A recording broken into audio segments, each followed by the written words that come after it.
Good afternoon, special guests, faculty members, and my fellow students. My name is Donna Owens. I'm the student government president and a proud member of the class of 2012 at Benjamin Banneker Academic High School. I am privileged to be here today, welcoming our nation's president, Barack Obama. We are very proud that the president chose Benjamin Banneker as the venue for his third annual back-to-school speech.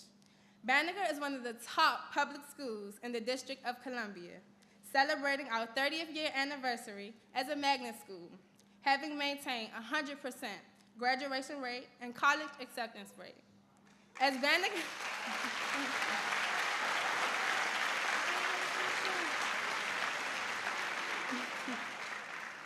Banneker achievers, we have excelled in both academics and extracurricular activities, including giving back to our community through multiple service and activities.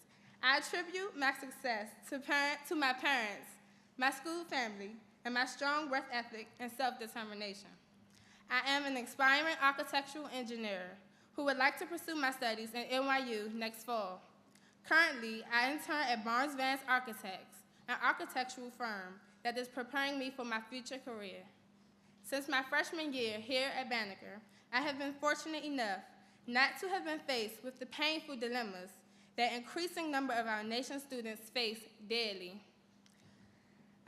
Recently, I was a recipient of the 2011 Congressional Black Caucus Foundation Essay Scholarship. This year's topic, chosen by the CBC spouses, focused on positive initiatives to increase graduation rates amongst minorities. Throughout my paper, I stressed the importance of self-determination.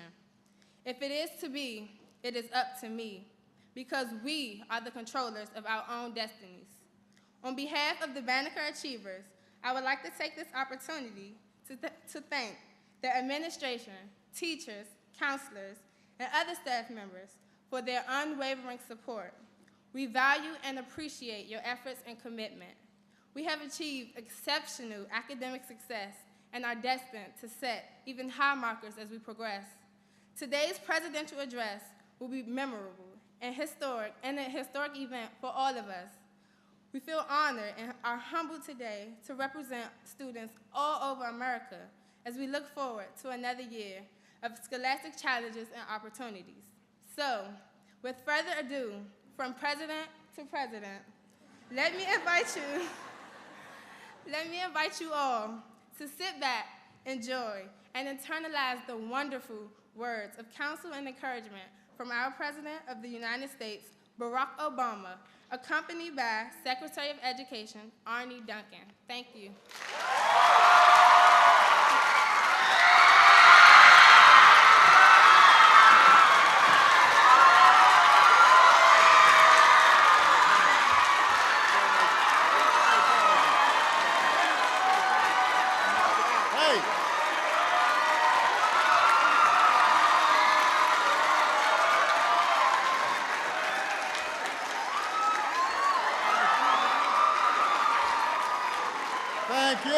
Thank you very much. Everybody, please have a seat. Oh, well, Madam President, that was an outstanding introduction. We are so proud of Danae for representing this school so well. And in addition, I also want to acknowledge your outstanding principal who has been here for 20 years. First as a teacher, now as an outstanding principal, Anita Berger. Please give her a big round of applause.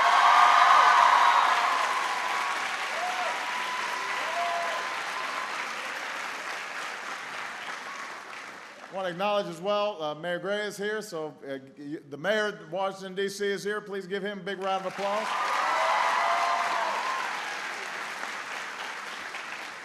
And I also want to thank somebody who was going to go down in history as one of the finest secretaries of education that we've ever had. Arne Duncan is here.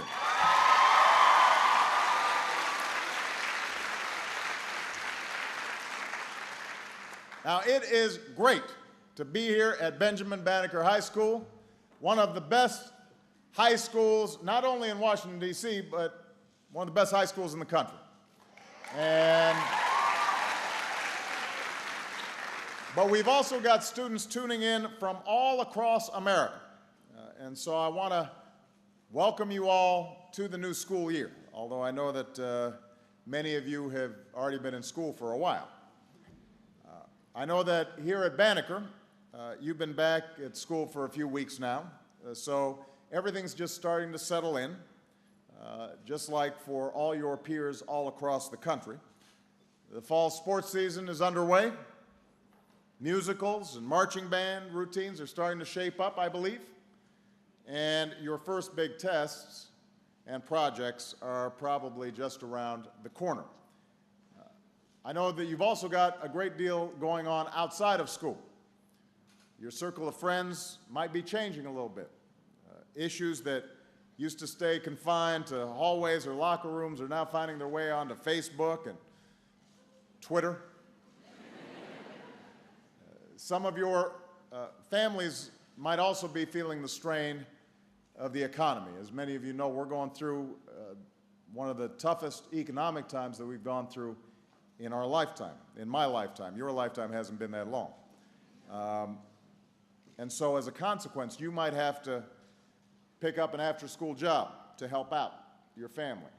Or maybe you're babysitting for a younger sibling because mom or dad is working an extra shift. So all of you have a lot on your plates. You guys are growing up faster and interacting with a wider world in a way that old folks like me, frankly, just didn't have to. So today, I don't want to be just another adult who stands up and lectures you like you're just kids, because you're not just kids. You're this country's future. You're young leaders. And whether we fall behind or race ahead as a nation is going to depend in large part on you. So I want to talk to you a little bit about meeting that responsibility. It starts, obviously, with being the best student that you can be. Now, that doesn't always mean that you have to have a perfect score on every assignment. It doesn't mean that you've got to get straight A's all the time, although that's not a bad goal to have. It means that you have to stay at it. You have to be determined, and you have to persevere. It means you've got to work as hard as you know how to work. And it means that you've got to take some risks once in a while. You can't avoid the class that you think might be hard because you're worried about getting the best grade if that's a subject that you think you need to prepare you for your future. You've got to wonder. You've got to question. You've got to explore. And every once in a while, you need to color outside of the lines. That's what school's for. Discovering new passions, acquiring new skills, making use of this incredible time that you have to prepare yourself and give yourself the skills that you're going to need to pursue the kind of careers that you want. And that's why when you're still a student, you can explore a wide range of possibilities.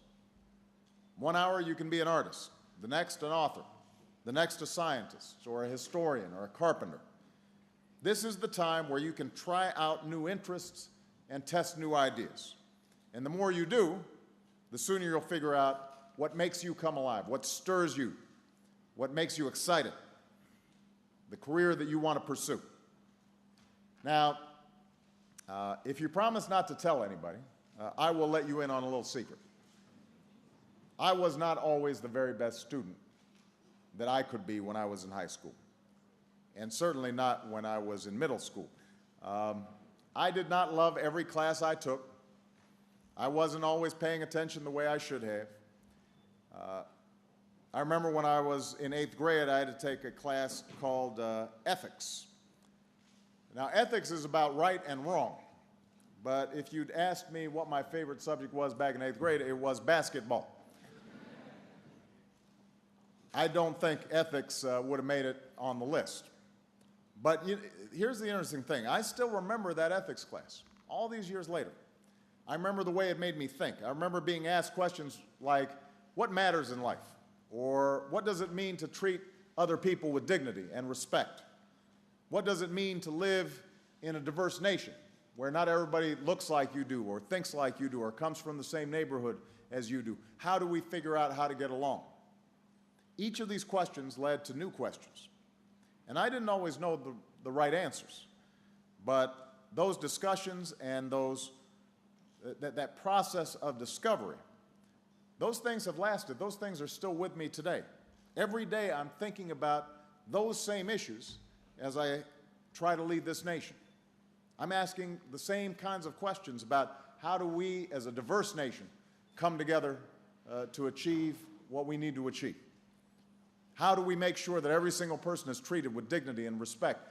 What responsibilities do we have to people who are less fortunate than we are? How do we make sure that everybody's included in this family of Americans? Those are all questions that date back to this class that I took back in 8th grade.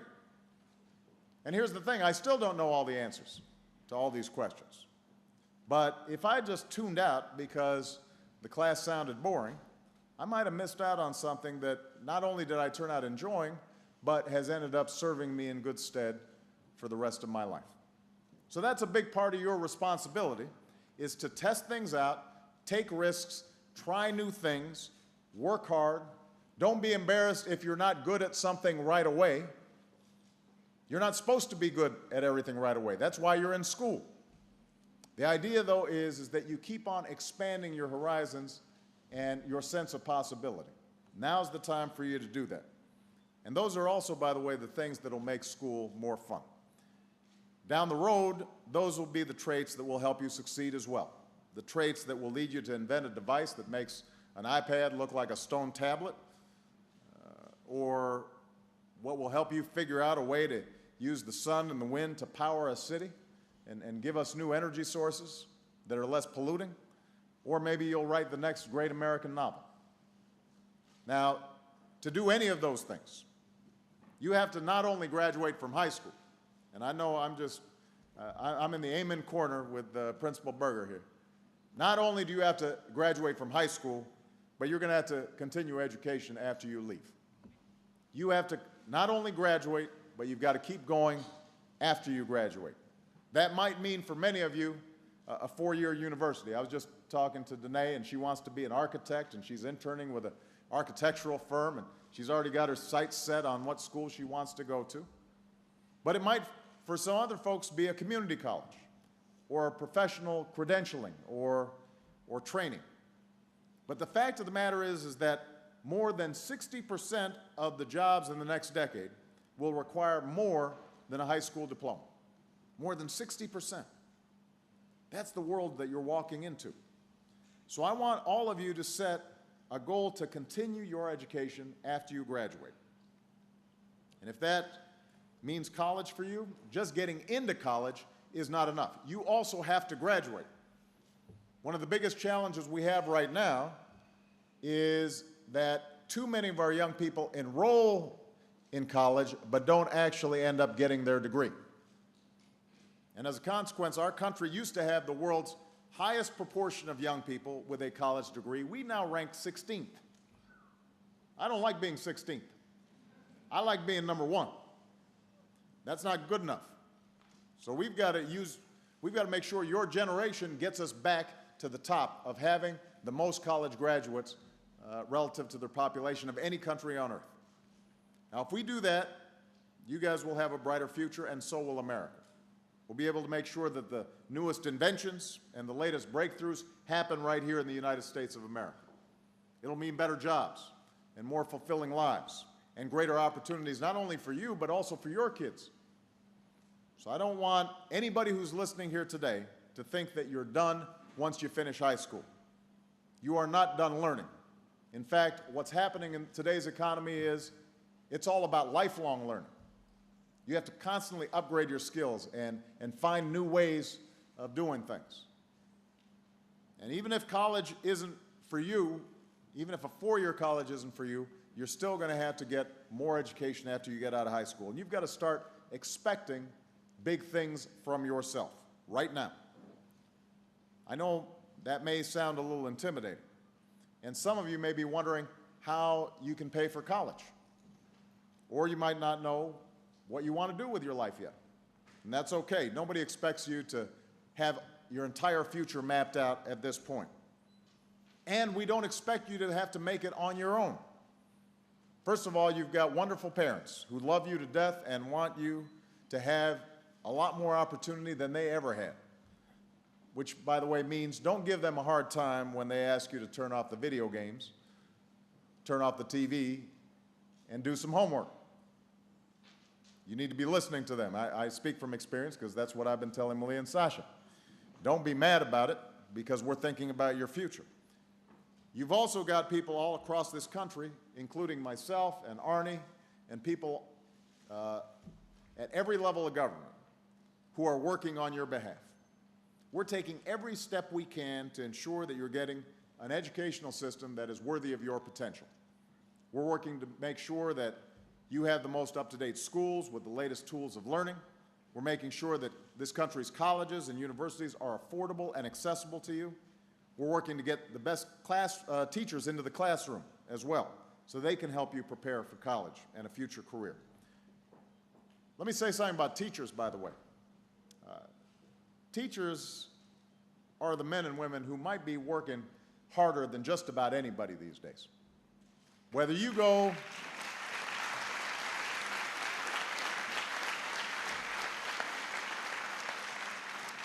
to a big school or a small one, whether you attend a public or a private or a charter school, your teachers are giving up their weekends, they're waking up at dawn, they're cramming their days full of classes and extracurricular activities, and then they're going home, eating some dinner, and then they've got to stay up sometimes past midnight grading your papers and correcting your grammar and making sure you got that algebra formula properly. And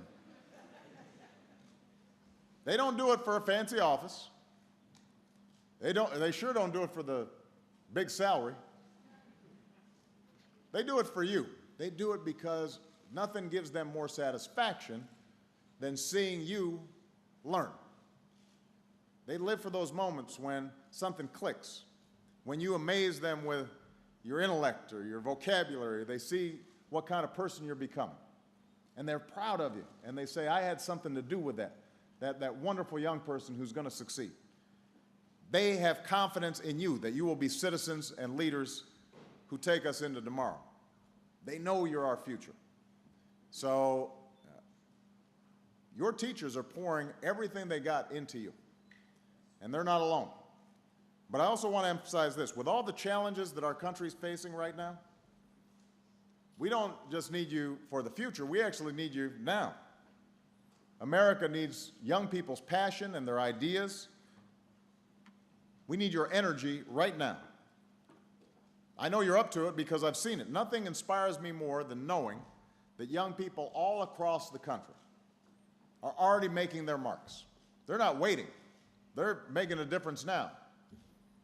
There are students like Will Kim from Fremont, California, who launched a nonprofit that gives loans to students from low-income schools who want to start their own business. Think about that. So he's giving loans to other students. He set up a non-for-profit. You know, he's raising the money doing what he loves through dodgeball tournaments and capture the flag games. But he's creative, he took initiative, and now he's helping other young people be able to afford the schooling that they need. There's a young man, Jake Bernstein, 17 years old, from a military family in St. Louis. Worked with his sister to launch a website devoted to community service for young people. And they've held volunteer fairs and put up an online database and helped thousands of families to find volunteer opportunities ranging from maintaining nature trails to serving at local hospitals. And then last year, I met a young woman named Amy Chow from Richardson, Texas. She's 16 years old, so she's the age of some of you here. During the summer, I think because somebody in her family had an illness, she decided that she was interested in cancer research. She hadn't taken chemistry yet, so she taught herself chemistry during the summer. And then she applied what she had learned and discovered a breakthrough process that uses light to kill cancer cells. 16 years old. It's incredible, and she's been approached by some doctors and researchers who want to work with her to help her with her discovery. The point is, you don't have to wait to make a difference. Your first obligation is to do well in school. Your first obligation is to make sure that you're preparing yourself for college and career. But you can also start making your mark right now. A lot of times, young people may have better ideas than us old people do anyway. We just need those ideas out in the open, in and out of the classroom. And when I meet young people like yourselves, when I sat and talked to Danae, I have no doubt that America's best days are still ahead of us, because I know the potential that lies in each of you. Soon enough, you will be the ones leading our businesses and leading our government. You will be the one who are making sure that the next generation gets what they need to succeed. You'll be the ones that are charting the course of our unwritten history. And all that starts right now, starts this year. So I want all of you who are listening, as well as everybody here at Banneker, I want you to make the most of the year that's ahead of you. I want you to think of this time as one in which you are just loading up with information and skills, and you're trying new things, and you're practicing, and you're honing all those things that you're going to need to do great things when you get out of school. Your country is depending on you. So set your sights high. Have a great school year. Let's get to work. Thank you very much, everybody. God bless you. God bless the United States of America.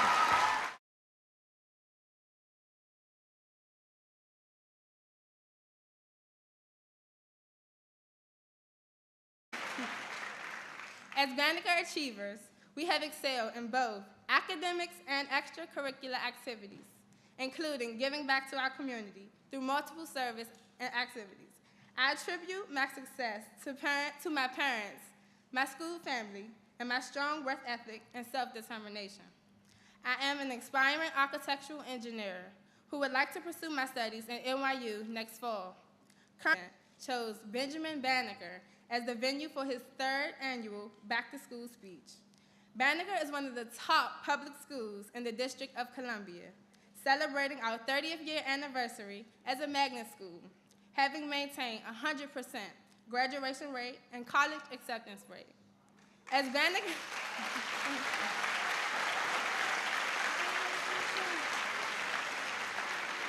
scholarship. This year's topic, chosen by the CBC spouses, focused on positive initiatives to increase graduation rates amongst minorities. Throughout my paper, I stressed the importance of self-determination. If it is to be, it is up to me, because we are the controllers of our own destinies. On behalf of the Banneker Achievers, currently I intern at Barnes Vance Architects, an architectural firm that is preparing me for my future career. Since my freshman year here at Banneker, I have been fortunate enough not to have been faced with the painful dilemmas that increasing number of our nation's students face daily. Recently, I was a recipient of the 2011 Congressional Black Caucus Foundation.